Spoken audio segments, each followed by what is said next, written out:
After the haze of their passion had settled, Asher held Julian, a satisfied weight against the cool silk sheets of the penthouse apartment. Julian opened his eyes, the glittering skyline of New York a distant, unfocused galaxy. He shifted, a thread of anxiety tightening in his chest, and asked in a quiet voice if Asher thought someone would seek revenge if he had, hypothetically, taken something that belonged to them. Asher's response was a low rumble of amusement against his back. He said that if something was taken, it was taken. It just meant the original owner was unlucky, that they weren't fated to keep it. He added with a chilling certainty that anyone who tried to touch Julian would have to get through him first, a promise punctuated by the implied threat of violence. Reassured, Julian drifted back to sleep. A few nights later, however, a different version of the same fear jolted him awake. He prodded the sleeping form beside him and asked what Asher would do if someone took something of his. Asher, the true heir to the sterling fortune, turned over, and even in the dim light from the city below, Julian could see the cruel curve of his smile. He answered with chilling simplicity, musing that anyone who dared take what was his would be taken apart, piece by piece, and made into a spectacular example. The crisp click of a metal lighter echoed in the damp, subterranean air of a Brooklyn warehouse. A sliver of blue flame leaped into existence, illuminating the stark plains of Asher's face. He leaned forward, touching the tip of a cigarette to the fire. It flared into a crimson ember, and a plume of smoke curled upwards, momentarily obscuring the unforgiving set of his jaw. He drew in a long drag, his gaze fixed on the broken figure crumpled on the concrete floor. The man was a ruin of flesh and bone, his limbs twisted at unnatural angles where his tendons had been severed. His face was a swollen, discolored mask, his breathing a shallow, ragged whisper, the only sign he was still alive. It was a fate worse than death. Julian stood by the wall, a cold terror coiling in his stomach.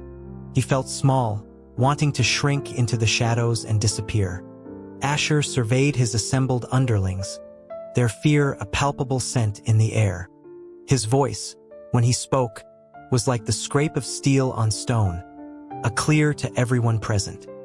He explained that this was the consequence for anyone who got greedy and touched his property. The words were a near-perfect echo of his promise from days before, the one about taking an offender apart piece by piece.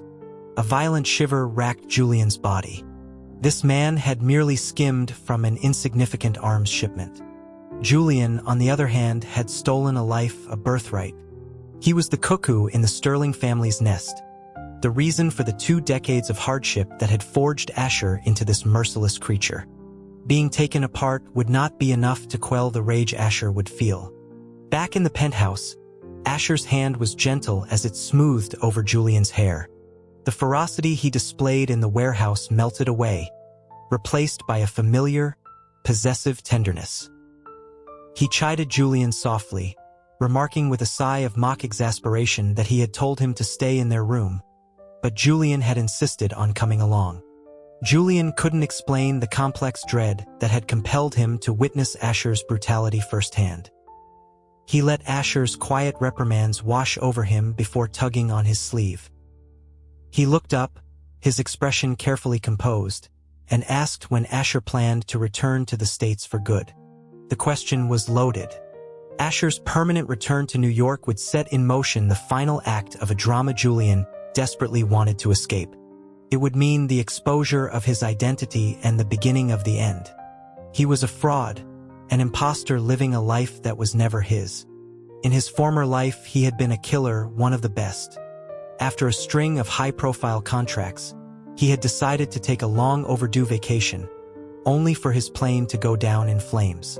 His last coherent thought had been a cold, detached wish to never be reborn.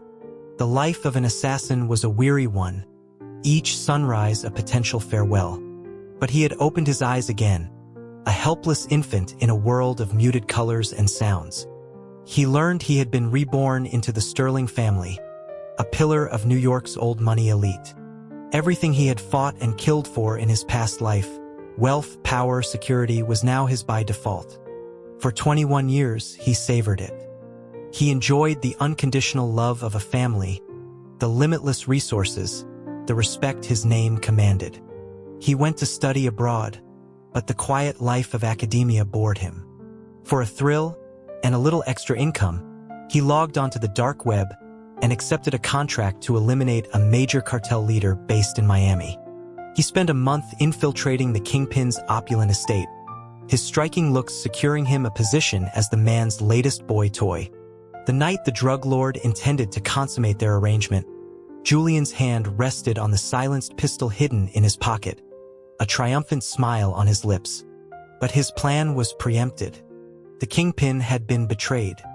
Another, more powerful organization descended on the compound that night, a storm of disciplined violence that tore through the gaudy mansion. The drug lord was cut down in a hail of gunfire while Julian, wrapped in a bedsheet, watched the chaos unfold. The leader of the assault was Asher. He strolled through the carnage, hands in his pockets, admiring the gold-leafed monstrosity of the estate before his eyes landed on Julian. He commented aloud, as if to himself, that there was no future in dealing arms. One of his lieutenants stood by, waiting for orders. Julian's mind raced, calculating distances and odds. The worst-case scenario was being eliminated as a loose end. He knew that, with his skills, he could likely take the leader hostage and escape. Men like this, who lived by the sword, valued their own lives above all else. He lifted his head, letting the full force of his carefully crafted vulnerability show. He looked at Asher with wide, terrified eyes, a picture of innocent beauty caught in a nightmare. Asher's gaze lingered, a spark of surprise and then possessive interest igniting in their depths. He declared that he would be taking the man's fortune, his territory, and his people. He then gestured towards Julian, adding him to the list of spoils. Julian quietly exhaled in relief. His life was not forfeit. He could live with being a prize. One of Asher's men cautiously asked about the narcotics. Asher waved a dismissive hand, ordering it all destroyed. He then surveyed the mansion with a satisfied nod, deciding it would make an excellent new armory once it was gutted. And so, driven by lust at first sight, Asher had taken Julian from the bed of a dead drug kingpin and made him his own personal treasure. Julian's fabricated backstory, under the name Liam Foster, was a masterpiece of tragedy.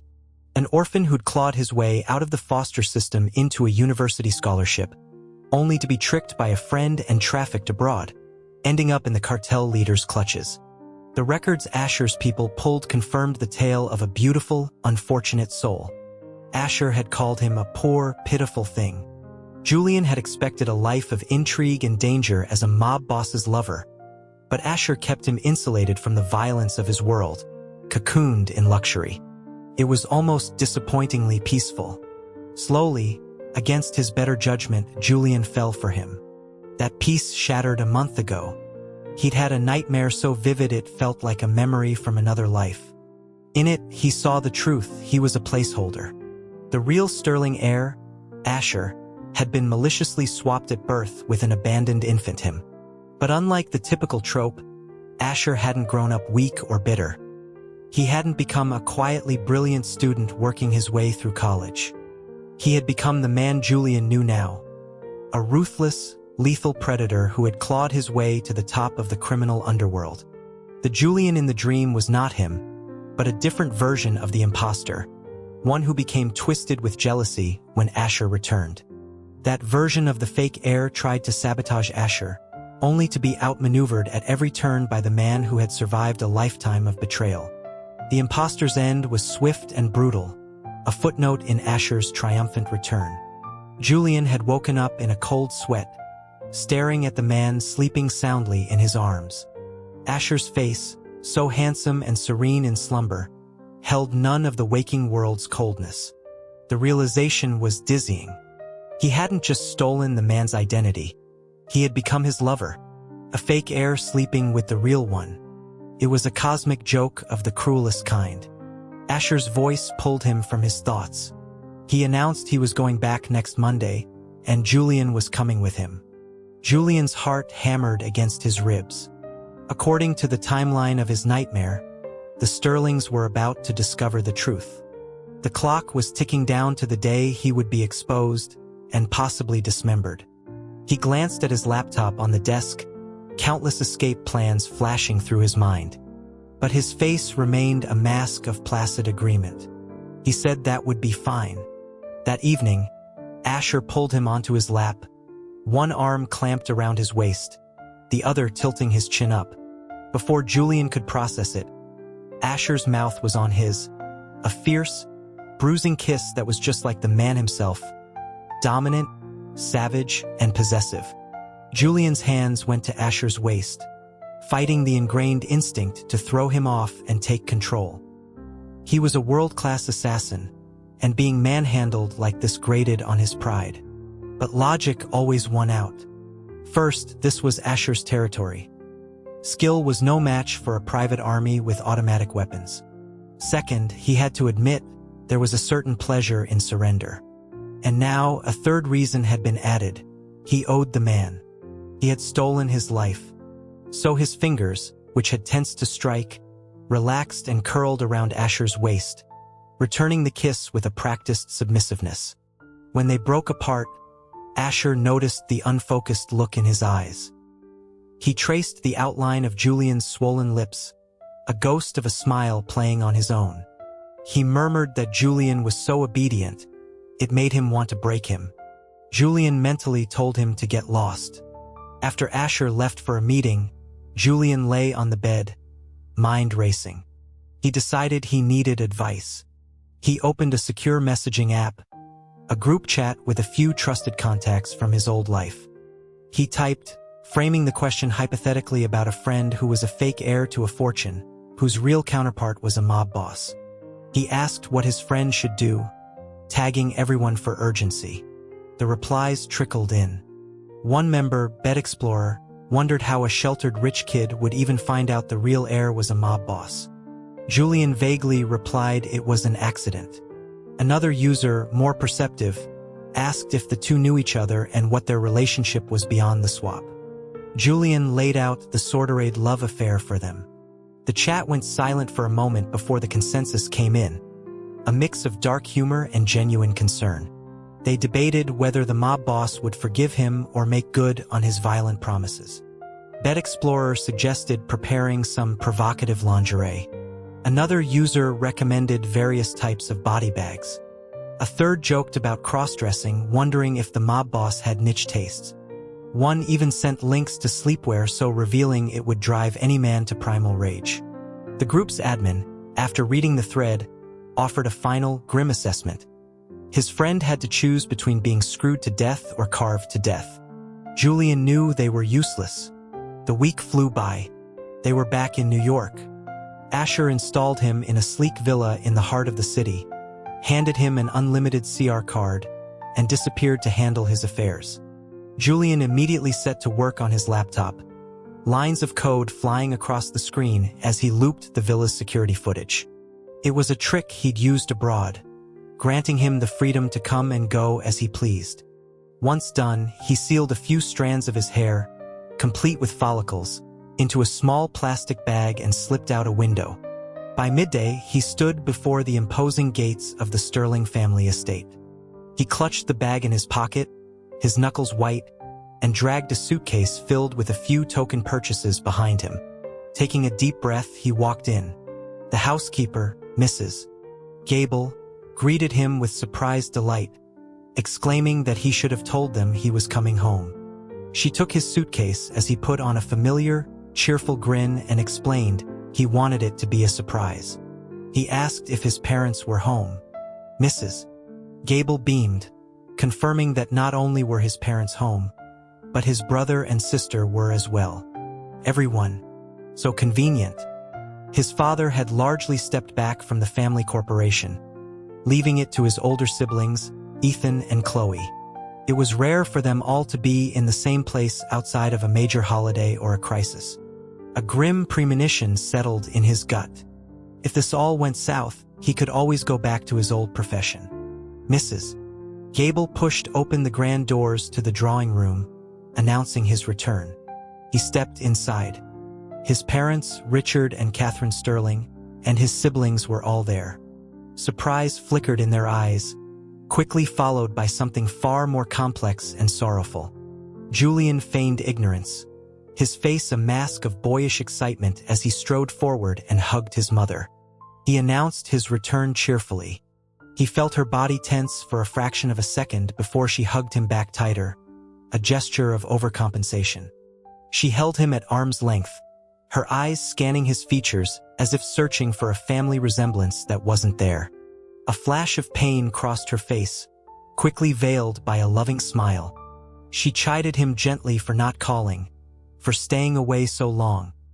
His father, ever the stoic patriarch, clapped him on the shoulder, his expression unreadable but his tone concerned. He asked if Julian was hungry. He shook his head.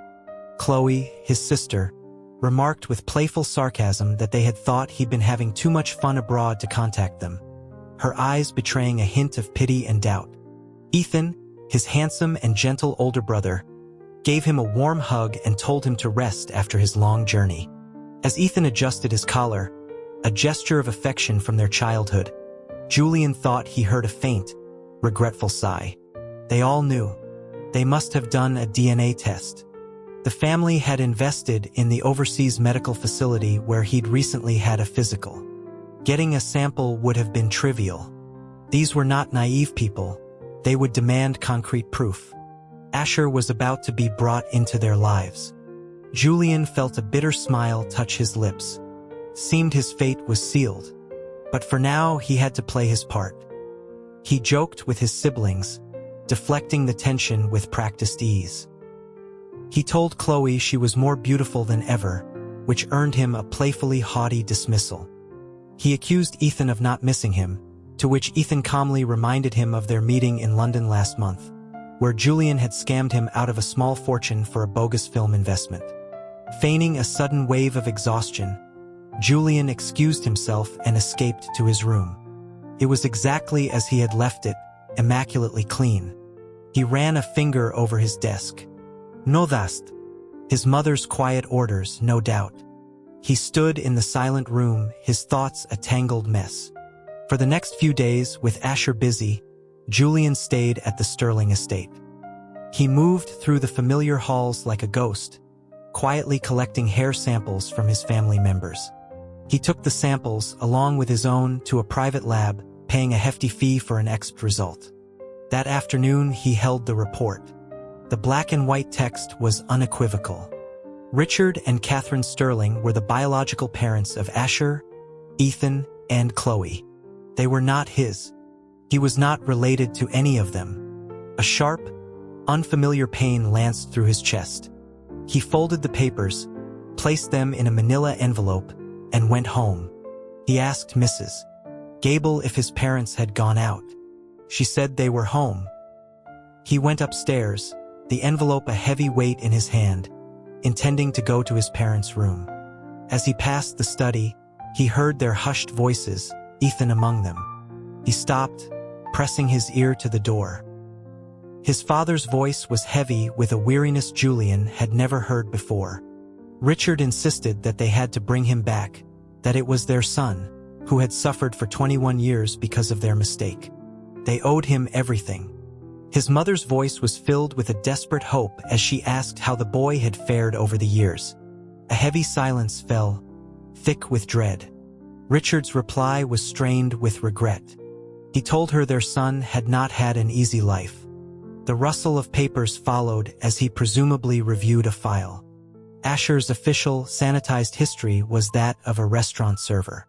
In reality, the entire restaurant belonged to him. The file was a carefully constructed fiction mixed with brutal truth. Abandoned at an orphanage, adopted and then returned when the couple had their own child. A troubled youth spent fighting in the streets, dropping out of school, and working a series of grueling, dead-end jobs. Asher had once joked with him that they were a perfect match, two orphans with no parents. Hearing it laid bare now, Julian understood the profound pain it would cause any loving parent. A moment later, he heard his mother's stifled sobs. Ethan's voice, calm but grave, promised that they would bring his brother home and make things right. His mother, her voice choked with tears but regaining some composure, said she wanted to see him to make up for all the lost years.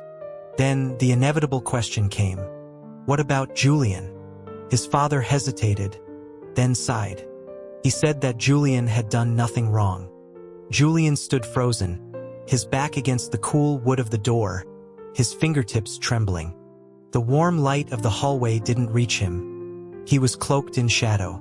His heart felt as though it were being squeezed by an invisible hand, a dull, suffocating ache. He closed his eyes, a gambler waiting for the final card to be dealt. His mother's voice was hollow, filled with a deep and aching conflict. She said Julian was their child, too. They had raised him for 21 years. She didn't know what to do. From Asher's perspective, seeing Julian would be a constant, painful reminder of the happy, privileged life he was stolen from. Ethan suggested they take it one step at a time, assuring her they would never cast Julian out, but that they might have to keep the two of them apart.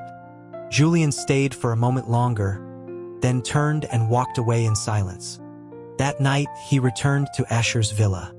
After a shower, he sat reading a book, though the words blurred on the page. He'd received word that his parents had contacted the manager of Asher's restaurant, setting the final act in motion. Asher would soon know the truth. It was time for them to part ways. His parents had raised him, and he wouldn't cause them the agony of choosing between their two sons. Leaving was the only clean solution. Another life as a solitary ghost. Just then, the door opened. Asher was back. A faint, metallic scent of blood clung to him. His eyes were cold, feral, his black coat making him look like a handsome, homicidal maniac.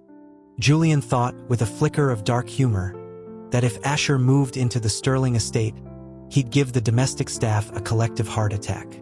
But the moment Asher saw him, the iciness in his gaze melted, replaced by a flicker of a smile. He coughed lightly and announced his return. Julian glanced at him, noting that his expression was normal. He didn't seem to know yet. Asher went to shower and emerged in a bathrobe, settling beside Julian on the sofa. He frowned, as if wrestling with a strange puzzle. He told Julian that his birth parents had found him. He relayed the story with a detached, almost clinical curiosity. The enemy of his father, the infant swap, the fake heir raised in his place for 21 years. His voice held a note of dark amusement. He found the whole situation fascinating. Julian feigned surprise, asking if Asher knew anything about the man who had taken his place. Asher's reply was swift and merciless. A dead man walking. He leaned back, a cruel smile twisting his lips as he spoke of the years the impostor had lived in luxury while he had been fighting for his life. He asked rhetorically if he shouldn't hate him, if he shouldn't want to destroy him. The confession Julian was about to make died on his lips. Asher dismissed the topic, deeming it unpleasant. Unaware that the villa's security system was compromised, he wrapped an arm around Julian, nuzzling his neck like a predator savoring its prey. He tossed the book aside and his other hand slipped beneath Julian's pajama shirt. Asher was undeniably beautiful, but looking at him now, Julian could only find one feature that linked him to his parents. His mother's distinct, almond-shaped eyes. It was a common enough trait that he'd never made the connection. Other than that, Asher looked like a creature of his own making, dangerously beautiful and sharp as a shard of glass. Now, with his defenses lowered, Asher's voice was a low rasp against his ear as he murmured that he wanted him. A strange calm washed over Julian, the panic and fear replaced by a reckless, fatalistic clarity. The truth was coming out one way or another. So be it. They were both damaged goods. Let them burn together. If he could escape, he would. If not, then death was an old acquaintance. He shed the last of his submissive disguise. He turned, a provocative glint in his eyes, and beckoned Asher with a single finger, his smile wild and defiant. He challenged him to come and destroy him. The light from the ceiling seemed to swim, hazy and indistinct. The room was filled with the sounds of labored breaths and soft, broken cries. Julian lay face down on the bed, his mind a blissful void, tears of pure physical release tracing paths from the corners of his eyes. His fingers dug into the duvet. Asher's warm breath was a whisper against his ear, a soft command for him to turn around, to let him see his face. Asher's official reintroduction to the Sterling family was scheduled in 3 days. In that time, his parents finally confessed the truth to Julian. He saw the pain and guilt in their eyes, the desperate hope that he would understand. He kept his head down, his own emotions a carefully guarded secret. Finally, he asked softly if they were going to make him leave. He just needed to know. His father's voice was firm. He insisted they would never throw him out, that despite everything, the bond they'd forged over 2 decades was real. His mother, her eyes red, couldn't speak. Julian looked at the people who had been his parents his entire life, saw their exhaustion and their sorrow, but also the genuine love for him that remained. He would not make this harder for them. He told them that on the day Asher arrived, he would leave the country to avoid any conflict, and he wouldn't return until Asher was settled. His mother started to protest, but Julian cut her off with a playful wink, reminding her that his studies abroad weren't finished. Relief washed over their faces. He murmured, as if to himself, that maybe by the time he came back, Asher would have softened. 3 days passed in a blur. Julian packed a bag, planning to watch Asher's arrival from a hidden corner of the second-floor landing before making his escape. Downstairs, his parents and siblings waited with a mixture of anticipation and dread. Asher arrived, looking uncharacteristically formal in a tailored black suit. It made him look even taller, his shoulders broader, but the suit couldn't tame the wildness in him. The tie was already loosened, a small act of rebellion. His features were striking, his gaze sharp and predatory. He looked less like a long-lost son and more like a hitman who had just stepped away from a job. His parents, who had met him once, were prepared, but Ethan and Chloe stared in shock at their newfound brother. This was not the downtrodden server described in the file. Asher introduced himself with a lazy drawl, the hint of a smile not quite reaching his cold eyes. Ethan, recovering first, welcomed him nervously. Chloe managed a strained smile and echoed the sentiment. The atmosphere seemed stable enough. Asher wasn't going to start shooting. It was Julian's cue to leave. He began to creep away from his hiding spot. But then Asher, after a cursory glance around the room, let out a soft, mocking laugh. He remarked that he had heard he had another brother, and wondered where he was. The undercurrent of menace in his tone was unmistakable. A flicker of something that felt like killing intent hung in the air. At that exact moment, as if drawn by a magnet, Asher's head snapped up, his eyes locking directly onto Julian's. The playful cruelty in his expression vanished, replaced by sheer, unadulterated shock. Julian's blood ran cold. He didn't hesitate. He spun around and fled, slamming his bedroom door shut and locking it. Forgetting his bag, he launched himself toward the open window, vaulted over the sill, and landed with a practiced roll on the soft grass of the lawn below. He scrambled to his feet, grass stains on his clothes, and sprinted for the estate wall. A furious voice, thick with rage, roared his alias from behind him. He heard Asher telling him to come back. Not a chance. He was not about to be turned into mincemeat. The voice that had once sounded like music to his ears now sounded like the call of the Grim Reaper. He hadn't made it 30 yards before a hand shot out, aiming to grab the collar of his shirt. He twisted away, a fluid, evasive maneuver that bought him a few more seconds. Asher pursued, Julian dodged. The deadly dance continued until Julian's patience snapped. He spun and threw a punch aimed at Asher's temple. Asher blocked it, his eyes a maelstrom of confusion and fury at the deception. He lunged for Julian's throat. Julian arched his back, dodging the attack, and followed up with a kick to Asher's chest. The two of them became a blur of motion, a whirlwind of controlled violence on the pristine Sterling lawn. The family, the gardener, and Mrs. Gable rushed out, their faces a mask of stunned disbelief. It looked like a scene from a high-budget action movie.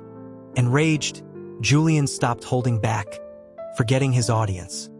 His movements became deadly efficient, the muscle memory of his former life taking over. He attacked joints, pressure points, and weak spots with brutal precision.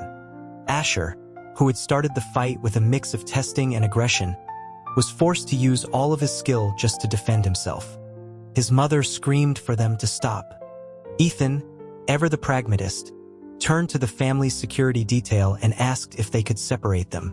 One of the bodyguards, after a moment of observation, stammered that the two of them were too skilled. Getting involved would be suicidal.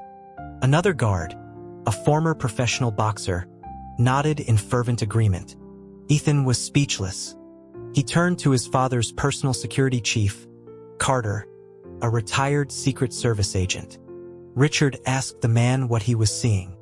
Carter's eyes were narrowed, his analysis swift and professional. He stated that it wasn't just Mr. Asher, young Mr. Julian was also highly dangerous. His techniques were lethal, designed for assassination and stealth, the kind seen only among elite international operatives. As for Asher, his style was wilder, born from countless life-or-death street brawls, combined with the commanding presence of someone used to being in charge. Carter concluded that he was likely a high-ranking figure in some illicit, lawless organization. The family stared, dumbfounded. An assassin and a mob boss. Chloe muttered that at least they weren't pretending anymore. Ethan managed a weak smile, remarking that they probably hadn't counted on a professional analyst being present. In the heat of the moment, neither had they.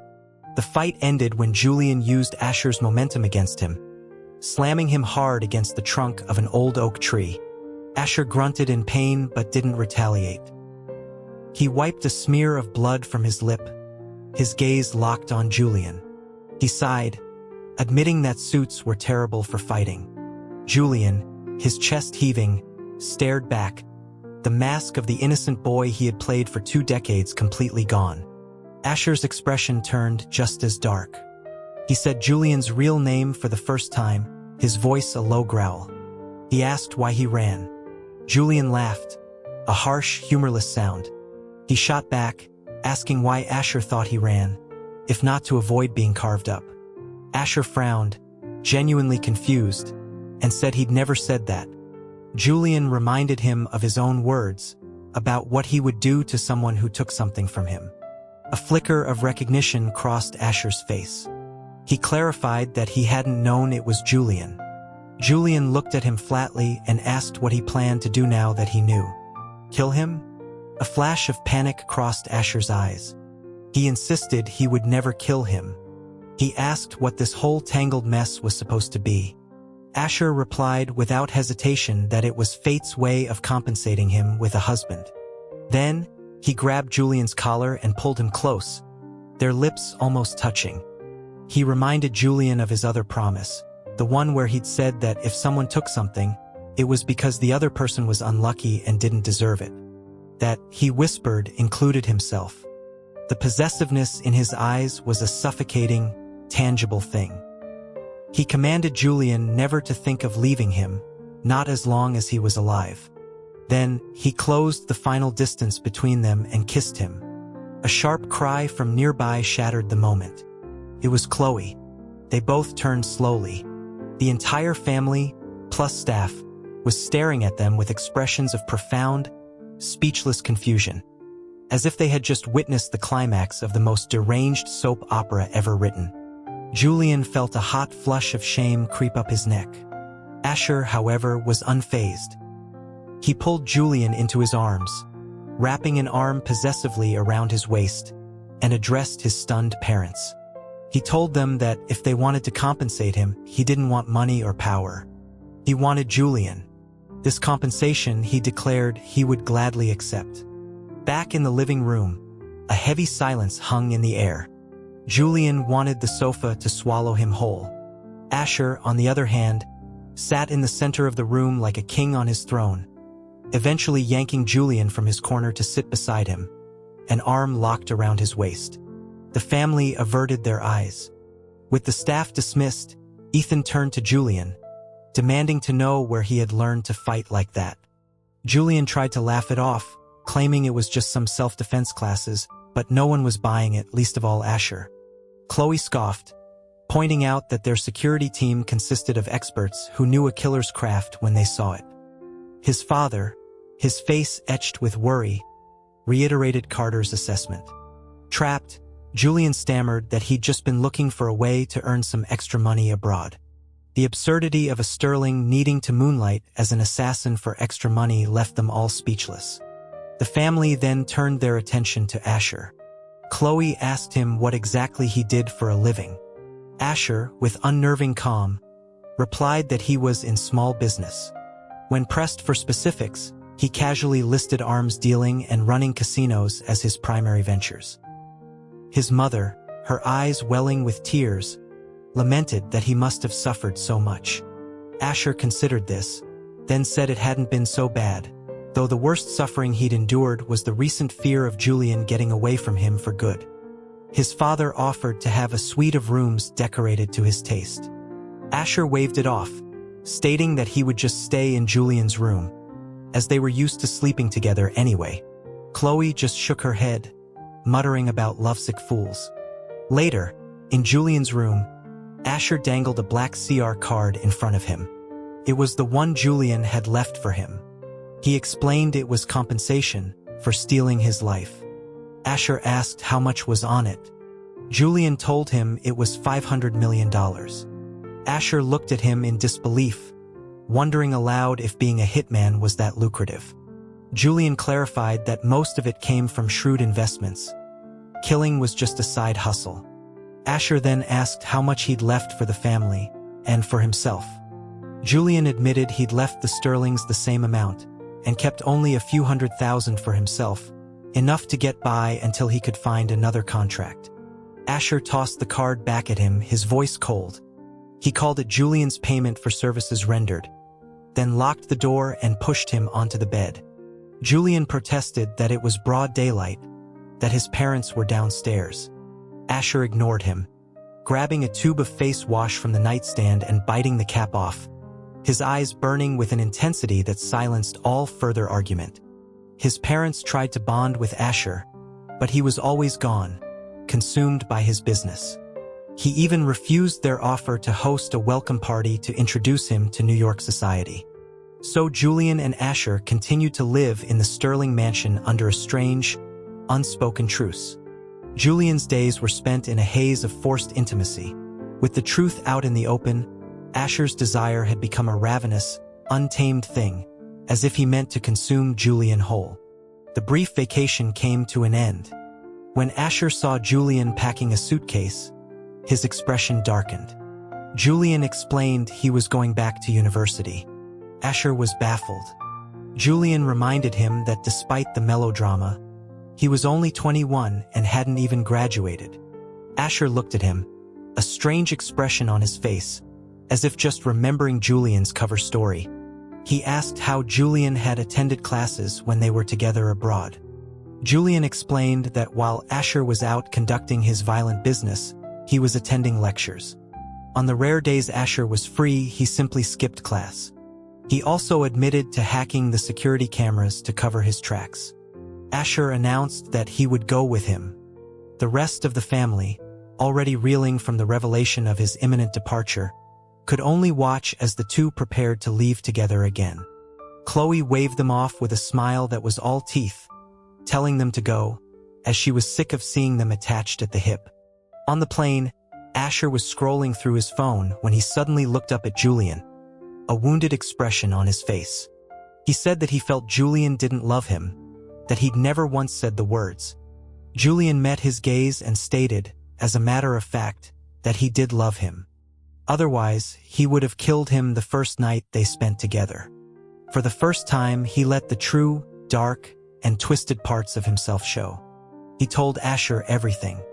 He confessed that when he first suspected the truth, His initial plan had been to hack the DNA results and bury the secret forever, to keep his family and Asher both. He admitted to the insane jealousy he felt seeing other people look at Asher with admiration, to the countless times he'd stood over a sleeping Asher, a sedative in his hand, tempted to kidnap him and lock him away on a private island he had purchased for that very purpose. He wanted to break him, to make Asher utterly dependent on him, to be the only person in his world. He had been torn apart by his love for the man, his hatred for his identity, his sympathy for his past, and his disgust at his own selfishness. But every time he couldn't go through with it. He had lost the moment the Sterlings found out, and had simply been waiting for Asher's judgment. He watched Asher's face, expecting to see disgust or anger. Instead, Asher's eyes lit up. He leaned forward, his voice filled with childlike glee. He asked, "So you're saying you love me?" Julian stared at him, dumbfounded. He asked if Asher had missed the part about wanting to destroy him. Asher's gaze was fixed on his lips, a dark hunger in his eyes. Julian sighed, defeated, and repeated the words, "I love you."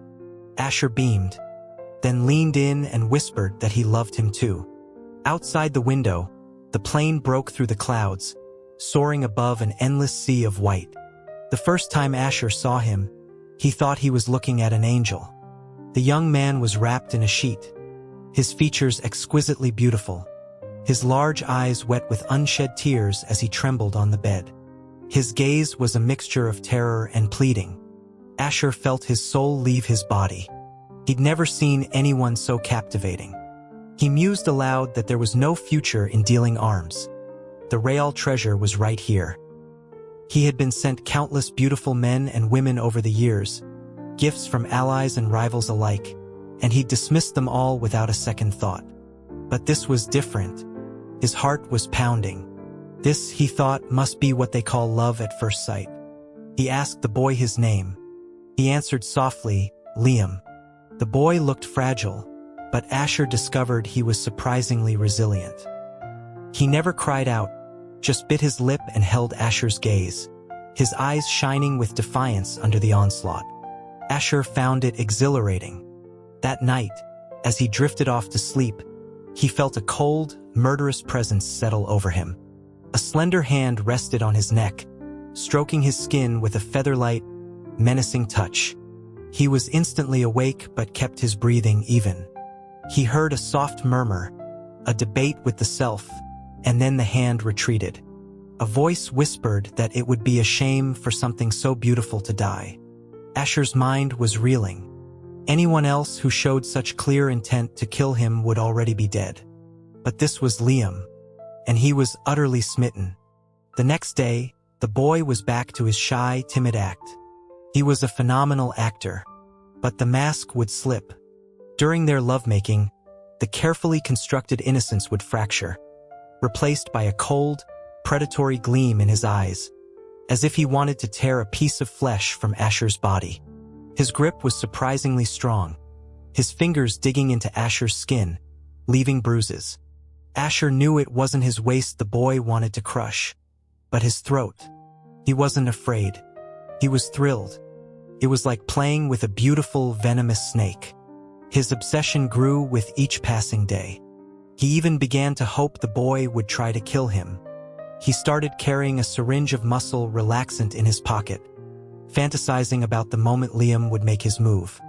He would overpower him, inject him, and then he would have a perfect excuse to lock him in the basement, to keep him all to himself forever. But Liam never did. No matter how much Asher pushed, the boy's killing intent would flare up in the dead of night. His hand would go to Asher's throat. And then, with a soft, frustrated sigh, he would pull back, nuzzle against Asher's cheek, and fall asleep. One day, Liam asked him what would happen if he took something from someone. Asher, thinking it was a hypothetical fear about his own past, had reassured him.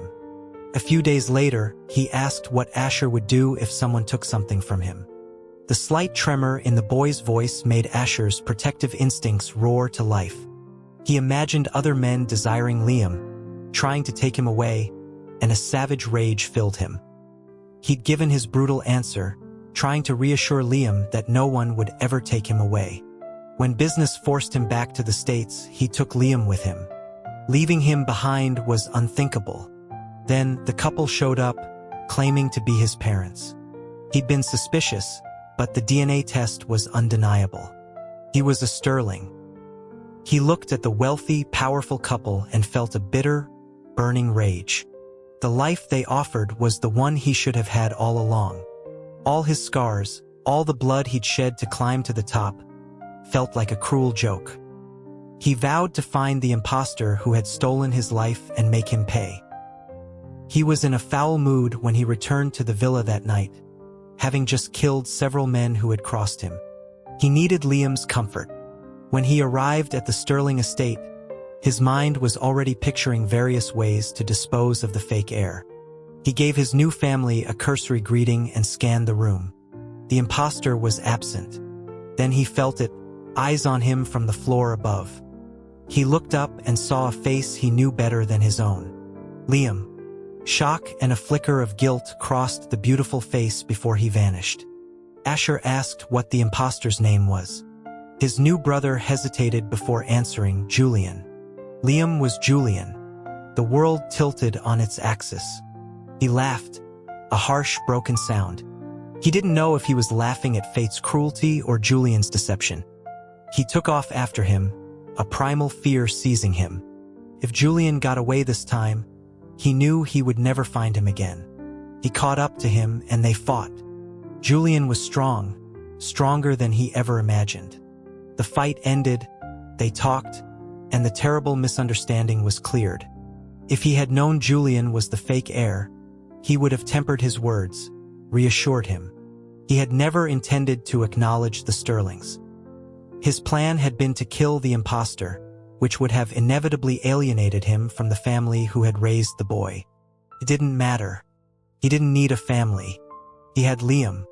Now Julian was Liam and Julian's family would be his family. Simple as that. Their fight had exposed both their secrets, thanks to the expert commentary of the security chief. It was almost comical how quickly their carefully constructed facades had crumbled. He was even more surprised to learn that Julian had been moonlighting as an assassin. Their entire meeting had been a result of Julian taking a contract on the man Asher had already marked for death. Asher had been a little embarrassed, asking if Julian at least got paid. Julian had scoffed, saying the client reneged, but that he'd hacked the man's accounts and taken the money anyway. Asher was impressed. When his parents suggested an official party, he refused. There was only one young master of the Sterling family, and that was Julian.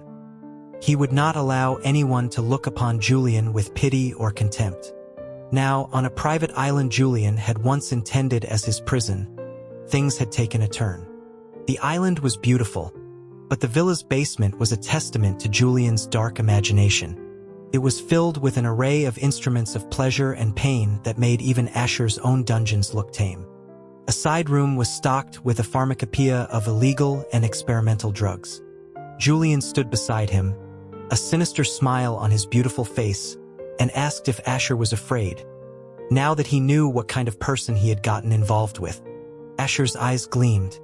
He thought it would be a waste to let all these interesting things go unused. Julian's dark expression vanished, replaced by wide-eyed panic. He stammered that those were for Asher to use on him, not the other way around. He turned to run, but Asher calmly pressed a button on a small remote. With a heavy thud, a steel door slammed shut, sealing the room. The hunter had just become the caged bird.